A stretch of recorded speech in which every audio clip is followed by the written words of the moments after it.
What the fuck did I just watch? I think we need to talk about it. Let's get into it.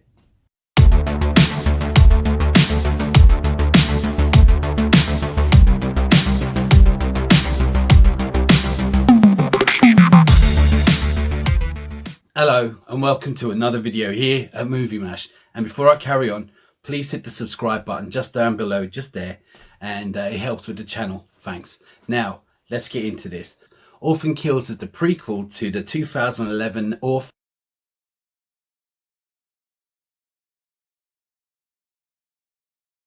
Now, before I go into a synopsis, I just want to say, I had to watch the first one there the other night, called Orphan 2011.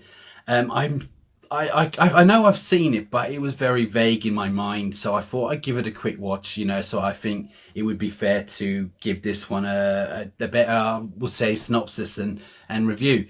Now, I will say quickly, I thought it was okay. I know it got a big following, bigger than I thought. I thought it was good once it got going, but a bit too long and a few silly jump scares that wasn't needed. But overall, it was actually a pretty decent story and quite original in some ways, So going in to see Orphan Kills, my expectations was kind of low. I was hoping for it to be as good as the first one, but I didn't expect it to be all right. The synopsis goes, we've got so it's a prequel. We've got the same actress, Isabel, playing Esther.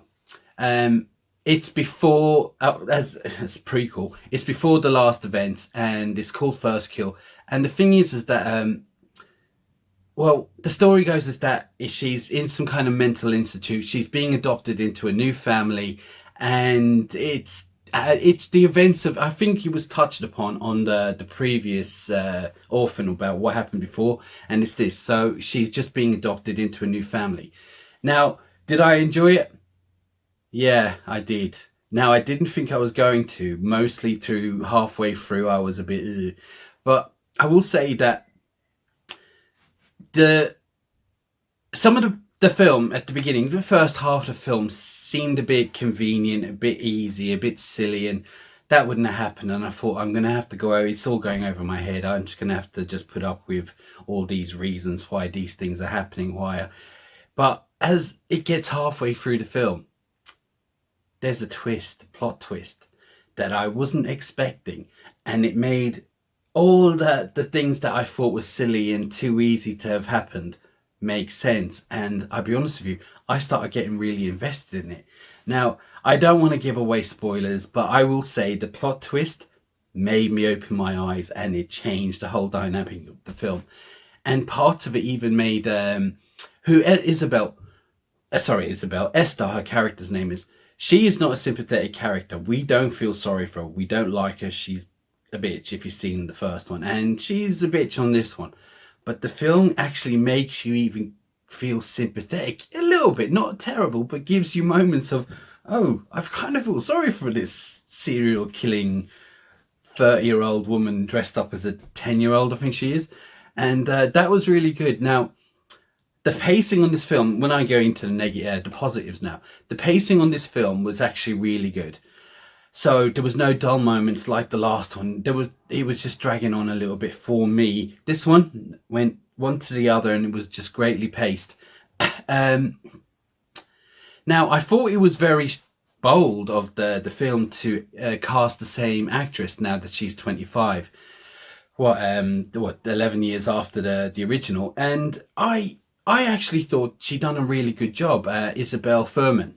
And I thought she did a really good job to play the same character 10 years later as a 9-year-old, now that she is 25. And alright, look, you can tell that she is a bit older, but she still looks pretty young on the film. I don't know, is it makeup or any CGI? I can't tell.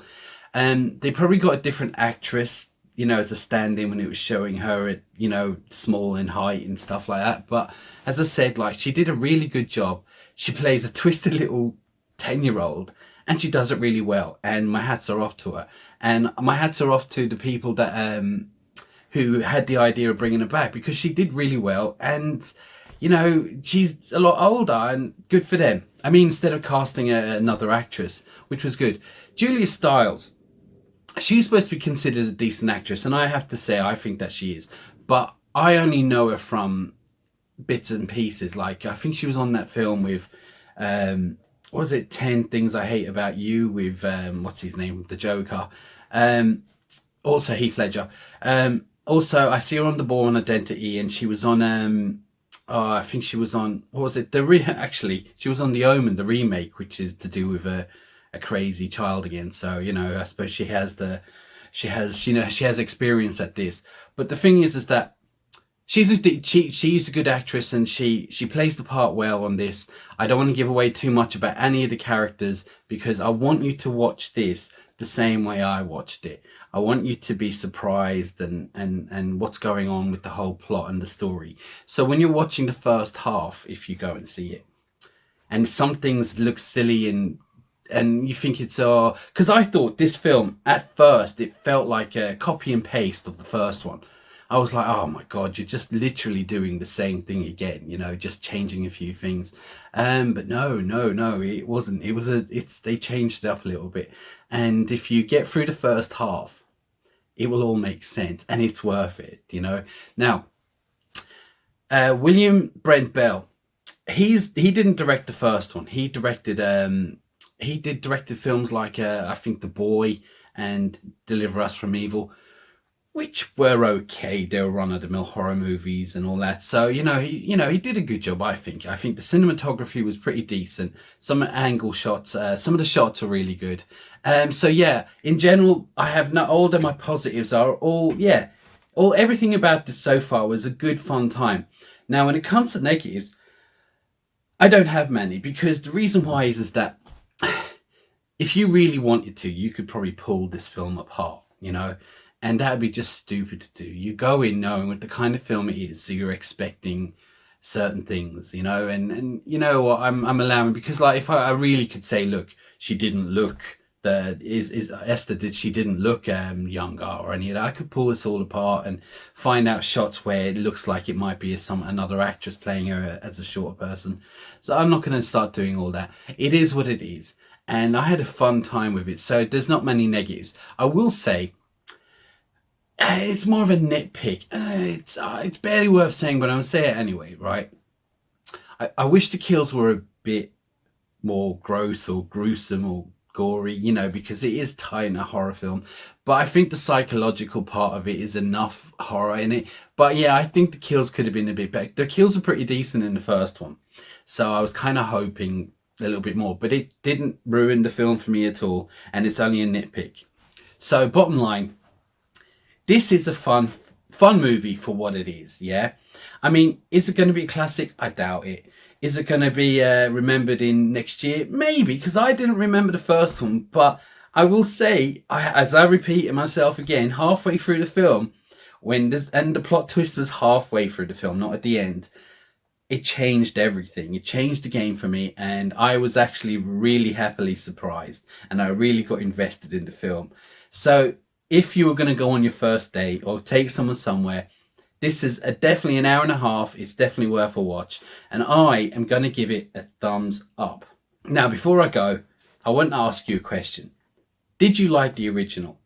Did you find it a bit boring? Did you know that it had a big, massive following? Because I didn't.